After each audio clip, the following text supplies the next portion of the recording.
Magandang umaga mga Marikoy. Napakalakas ng ulan dito sa Kuwait mga Marikoy, kaya ito na naman tayo, traffic for today. Hilong-hilo na ako dyan mga Marikoy dahil napaka-traffic talaga. Maputla na ako dyan dahil wala pa akong kain. Syempre nagpa-fasting po ako mga Marikoy. For the go tayo mga Marikoy, kailangan natin mag-vlog. Dating ko sa store, syempre nakita ko tong binigay ng aming katrabaho na galing Turkey.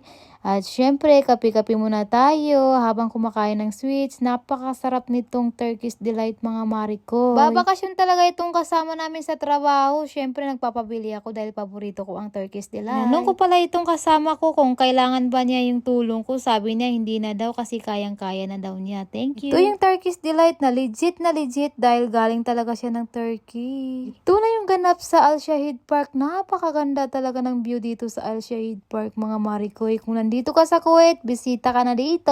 Makikita nyo na walang katao-tao dahil sobrang lakas ng ulan dito, mga Marikoy. Sobrang nakaka-relax talaga dito, mga Marikoy. For the go naman ng Marikoy nyo. Akala mo naman ngayon nakakita ng ulan. Syempre, umiikot-ikot pa yan. Nag-i-enjoy sa ulan. Sa feeling talaga, mga Marikoy, pag may ulan dito sa Kuwait kasi bihira lang umuulan. After ko nag-enjoy sa labas, syempre, trabaho na tayo, mga Marikoy. Habang wala pang customer, magbablog-vlog muna ako at ipapasilip ko sa inyo kung anong ginagawa ko dito mga Marikoy. Dahil cashier tayo ngayon mga Marikoy, kailangan ko talaga i-check yung pera para sure tayo kung magkano.